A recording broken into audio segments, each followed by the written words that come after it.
Hey you guys, what's going on? My name is Reed the Writer. We need to talk about Mufasa. Mufasa. Father. That's literally what I remember from the movie. Father. No. Wake up. Get up. Get up. I was trying to think of any other lines from Lion King. I was a little kid, y'all. This movie came out. I don't know if it was online, but yeah, I was a little kid. I remember seeing this. I remember some lines. Ugh. Everything you see. Yeah, I'm not about to do all that. It's too much. Oh man. So Disney has released their trailer to the Mufasa the Lion King movie. Did I expect this? Not at all. Did I ask for this? Not at all. And maybe a lot of you out there also did not ask for a Lion King movie. I don't remember anyone asking for it. I do know that the 2019 live action version of it did phenomenally well. People showed up and they saw the movie. There were a lot of complaints with the photorealism of the lions and the other animals, that there was not enough facial expression. And I went back and I did watch a small clip on TikTok of the movie, and I did feel a little strangeness when I was looking at some of the animated characters. The story was still good because it's still the Lion King, but in the basis of the 1994 version, where everything was so much more animated, and I would say from an artistic stance, in 1994, even though you might call the animation style low tier compared to 2024, something about that art style and the way they drew those characters was so expressive. And you felt and saw so many things on those character faces. Then on top of that, it was top tier acting. Let's talk about James Earl Jones as Mufasa. I saw like a comparison between Scar of 2019 and the Scar from 1994, and just the comparison of how the actors express their lines. There is something so much more weighty back in 1994 that I did not see in the 2019. But regardless, the 2019 version did do well, and people showed up for it, so it was good enough. So good that Disney said, you know what? How else can we make $1? That's what they did. They were like, like imagine like an evil villain going with this with their mustache. How else can I make $1 off Lion King and get this new generation to give me some money? That's how it happened. And this is where we're at. We get through Mufasa the Lion King. That's where we're at. I did watch the trailer on YouTube. I finally did it today. I sat down because my life is busy and I've been traveling. So I actually sat down and I watched it. And I was generally a little bit confused. Then also the comment section was turned off. But there's a lot of downvotes. It reminded me so much of what happened with the Snow White announcement. People were very upset, a lot of downvotes, and also with The Little Mermaid. It's the same type territory. People are really mad at Disney because Disney keeps tampering with Disney Renaissance classics and just milking them dry. It's just that's what it is. It's just the milking of it dry. And I will say this. Do I think the Mufasa the Lion King, and this is me speaking from my heart, do I think Mufasa the Lion King did it need to be another live action? No, not at all. If I were in the position, if I was like control over this film and the production, or just in general speaking, if I was one of the executives, I probably would have pushed for this to be an animated movie. Something that could have went directly to streaming. Because, I mean, at the end of the day, Mufasa's life, is there a story there? Sure. There is possibly a story there. because people are always going to be, I was, but maybe you guys out there as well. People are always curious about Mufasa and Scar's childhood, how they interacted, why there's so much animosity between the two characters, and also why Scar had a scar. Then we also know with lion pride, it's usually the most dominating male that gets to breed with the female lions. And in this case, it was Mufasa. And you can always see that in the films, especially in the animated, that Scar has always had a vendetta against Mufasa. And it's a deep-seated jealousy. And that really leads into why Scar killed Mufasa. I do remember that line. Y'all remember that? Simba was over him. Maybe I was just throwing this video. Scar was over him, was like, say it. Say it. He says it, like, with, like, Simba's paw over his neck was like, I'll do it for you guys. Why not? Like, whatever. He did over here and was like, I killed Mufasa. Louder! I killed Mufasa. And everyone heard was like, oh no. Yeah, I remember that part. Super hilarious. Don't judge me here. But yeah, let's get into this movie. I wanted to read the premise of what this movie was about before I officially, criticize it or I have my opinion.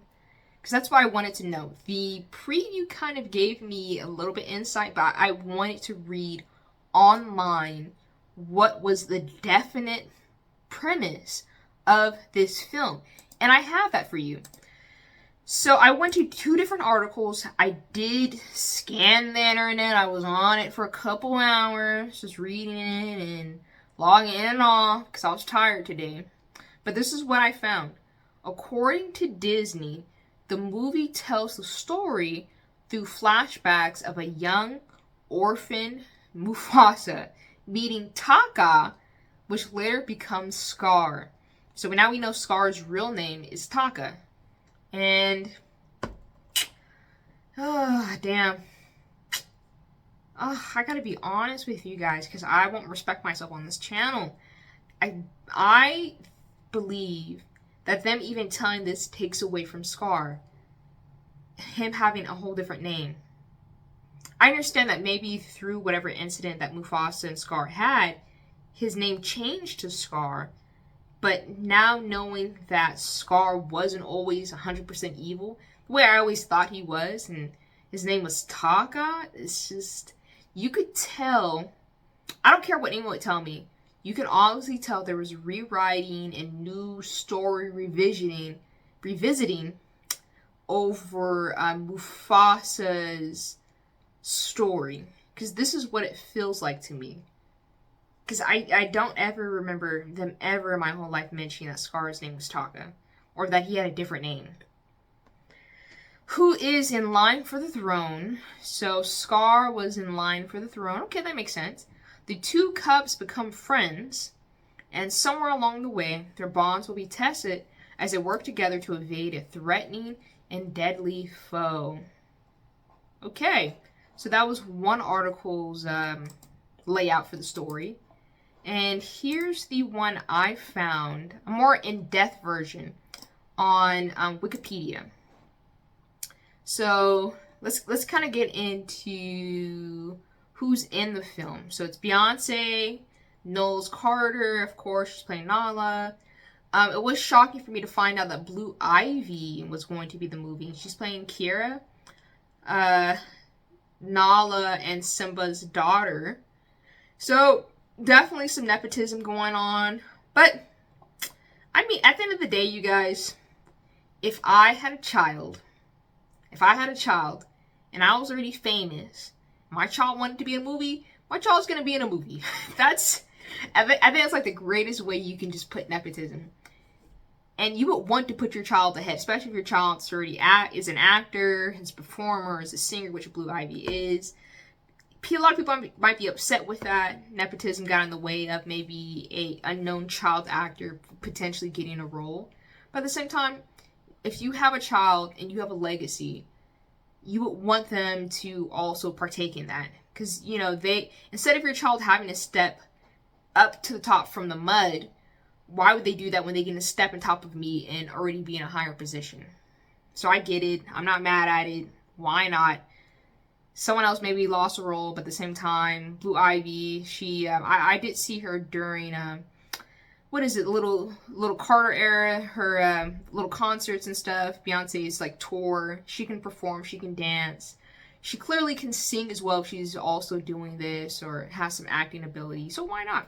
Give the kid a chance. Okay. Let me see. Donald Glover's also in it. The music production has Hans Zimmer, which I am ecstatic for. I love Hans. I love Hans Zimmer in Dune because I keep going back to Dune. And Hans Zimmer has like a crazy, amazing catalog as well. So it's great that he's coming back for that. And music, we're also going to have Pharrell Williams. So there's a lot of music, a lot of talent that's going to be in this movie. So I'm kind of curious about it. I might see it. I might mess around. So let's see what else. I just want to read to you guys the premise. Let me keep zooming down a little bit. Let me go. Okay, here we go. So it goes, reports indicated that the project would have a story centered on Mufasa during his formative years, with additional scenes focusing on the events of the first film, comparing the movie to a similar structure as The Godfather Part 2. By this point, Jeff Nathanson, the previous installment screenwriter, has completed a draft of the script. Okay. And that's what got aired on 2022, the Disney Expo.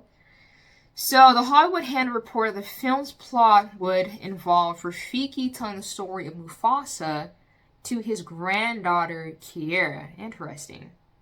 So, Rafiki is telling the story of Mufasa to his granddaughter, making the character's first on-screen appearance in an animated feature since The Lion King 2, Simba's Pride, which aired in 1998. And I remember that too. I don't remember, like, not in 1998, because I was a baby, like, that was in my time. But I do remember watching Simba's Pride, the second movie, like, when I was a little girl, too. Because that was always airing on Disney Plus, not Disney Plus, but just, like, on Disney or, like, Teen Disney. Like, I would come home from school, and especially on the weekends, there would always be a Disney movie that would air on the weekends. Or, like, between the hours of, like, 5 to, like, 7 or 8. So you would just get a nonstop stream of, like, Disney movies back in the day when I was a kid. And this was, like, in the early 2000s. But, yeah, I do remember that. Let me see. But, yeah, that's what it is. So we're going to get a movie about Mufasa's story through the eyes of Rafiki, who's going to be telling the story to Mufasa's granddaughter, Kiara. So it's going to be Rafiki narrating a story?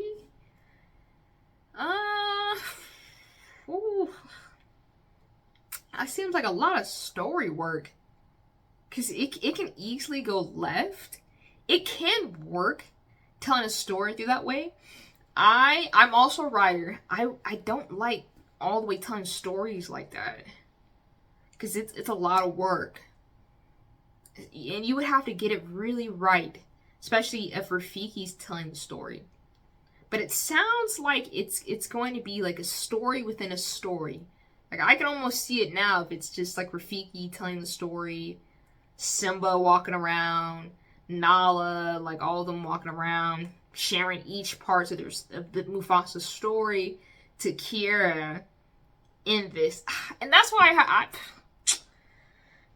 would this have been better as a direct-to-release animated flick? The way it's kind of sounding, maybe. Because it's giving Lion King 1.5. You know what I mean? It's just, it seems like a lot. Let me see. Oof. Man. Let me see. Let me get more into the story. Oh, here we go. During the interview with Fandango, the film will explore Scar's backstory, portraying him in a hilarious and very, very spicy way. And expressing interest in how the young and sweet Scar's relationship with his brother Mufasa evolves through the film. Yeah, I don't know. I don't know.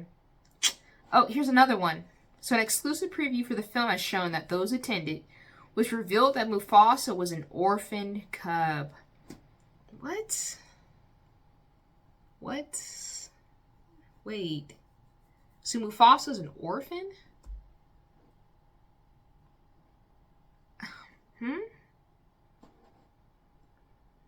What? Let me read that again. Mufasa is an orphan. Yeah, bro, they rewrote that. Yeah, this is a retelling, like a rewritten story.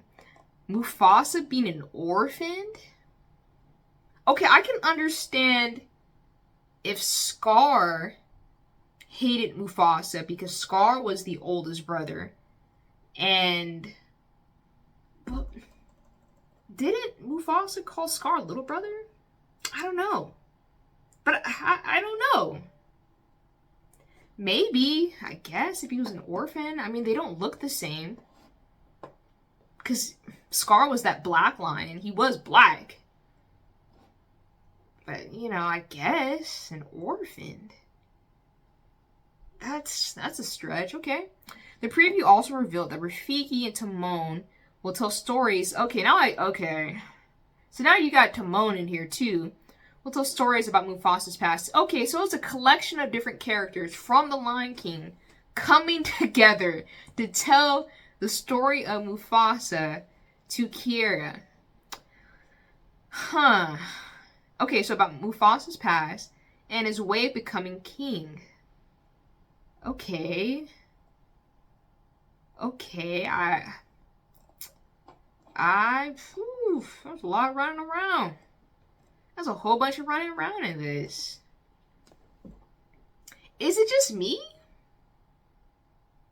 It might be the greatest movie ever. Because I don't know, because the movie has not come out. The movie does not come out until December 20th.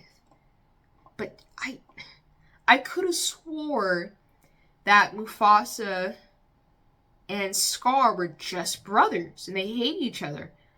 It would make sense if Scar was the oldest brother, but Mufasa took Scar's place and they fought each other, and that's how Scar got his scar. But Mufasa ended up winning. Then Scar had always been jealous about that, and that could have been just the story. But now we're getting Rafiki, Timone, everybody from Pride Rock coming over to tell Kiara the story about her grandfather who passed away. You get a little bit of Beyonce and Donald Glover coming in to help with the story as well. It just seems like a lot. I don't know, you guys. I don't know. Because in my mind, when I initially, before I saw the trailer, when I thought about the movie, what I thought was going to end up happening was either that they were going to tell the story directly just through Mufasa's eyes. Like, we would just start the story with Mufasa and whatever led him to becoming king, which to me is just boom, boom. You just baby Mufasa. We're going to copy Lion King, Simba's story. Baby Mufasa. Pride Rock. Fighting some hippos or something. Maybe fighting a cousin lion or a jaguar. I don't know. Becomes the king. Him and his brother fight. They have disagreements. And Mufasa still, remains in his position. Then that leads into Simba's story. But now knowing that Mufasa's an orphan, Rafiki's telling the story, Timon is telling the story, I don't want to say this because it's just like, I love Lion King, but it's giving direct to release. It's giving, this could have just been an animated something. This could have been live action, but it could have just went straight to direct to release. I don't think it needed to come out into movie theaters. It just doesn't, it's not giving that. I think what could have been even cooler could have been if Scar had his point of view story of Mufasa like becoming king. Like if we had Scar's complete story, because I'm always going to love a good villain story, and just to see Scar's manipulation, how evil he was, and just that hate and why it happened, that sounds cool to me. But yeah, this seems like a lot, you guys. I don't know. I don't know how I feel about this. I truly do not know. But I do know that this movie got a lot of downvotes. A lot of people were upset about it. A lot of people did not want to see this film. But I like to always be on the stance of I will wait and watch and see once it comes out. Then I will have my opinion to see if this movie is good or not. But I do have that thought in the back of my head. Did a Mufasa movie really need to be told? Was it so important that we had this movie? And the answer is no. That's truly my response. But I don't know what's going on with Disney. To me, it's just all the retellings. Like, when I think about this, I think about Pinocchio, Lady and the Tramp. Yeah, they're really dipping into that bag of member berries and doing all these live tellings of their stories. But what they do when they do make these like retellings of their stories, they alter them to kind of fit the era that we're in, or what their version of the mistakes they think they made back then, and course correcting them and making them more hyper vigilant to a message. You know what I'm saying? It's kind of like I actually did go back and watch the Little Mermaid movie because I don't remember actually watching the animated version of it. But once I did and I compared it to the live action version of it, I did see some differences. I saw the difference between Ariel not having, she wanted her man, but I saw a little bit difference in there. Then I can't remember the guy's name. You guys are going to kill me on the internet, but it's fine. But yeah, Eric, there we go. Eric not having black parents. I could have sworn, I was like, oh, when I watched the live action, I was like, oh, Eric got black parents? Oh, that's cool. Watching the live action, I'm like, oh, it was a lie. He wasn't in Jamaica or the Caribbean. Like, that was, he wasn't eating no jerk chicken. He had no black mom. Yeah, I had to go back. I was like, bro, what happened? Then once Ursula was killed, it was Eric who killed Ursula. It was not Ariel in the animated, but in the live action, they switched it to the woman, Ariel, killing Ursula. So it kind of like defeated Eric's purpose, you know, falling through with what he wanted to do in the story. So it switched a lot of things. So I was like, oh. So that's what Disney's been doing. They be changing up stuff. Then that weird song with Scuttle, I was like, oh. So are we going to get a lot of that? Are they going to backtrack on The Lion King a little bit and change up some things that they didn't like, or how they want to alternate this story and make it more woke? But like I said, Mufasa being an orphan, I don't remember that. And I don't remember Mufasa and Scar just being friends. I remember them actually being biological brothers. But now it's like they're best friends in a cub and Mufasa was an orphan. I don't know. A lot of retelling. But yeah, I'll wait and see what happens. You guys tell me your thoughts down below. Do you think Disney needed to make a Mufasa the Lion King story? Do you think it's going to do well? How do you feel about the trailer? Are you excited about this? And how are you feeling about Disney overall? What's your thoughts? I shared mine. Share yours. But yeah, I will definitely see you guys for the next video topic that I find on TikTok. Thank you, and I'll see you. Oh, let me do another line. We do that line from the movie. I'm trying to think. There's so many things. A bit more, in the jungle, the mighty jungle, the lion sleeps tonight. In the jungle, the mighty jungle. Come on, water. Lions sleeps tonight. I'm gonna do it. Oh,